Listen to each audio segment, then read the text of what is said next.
5 তারিখে আমরা আর কি জানতে পারি যে শেখ হাসিনা রিজাইন করেছে। এরপরে আস্তে আস্তে শুধু খবর আসতে থাকে যে এলাকা সব ঘরবাড়ি সবকিছু ভেঙে দেবে, উড়িয়ে দিবে।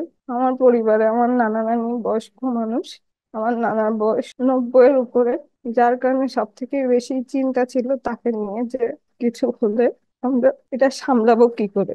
আমরা বিগত এত কয়েকদিনে কেউ ঘুমাইনি। এখন চেষ্টা করতেছি আমরা এইগুলা থেকে কিভাবে বের হওয়া যায়, নিজেরা কিভাবে অ্যাটলিস্ট সেফ থাকা যায়।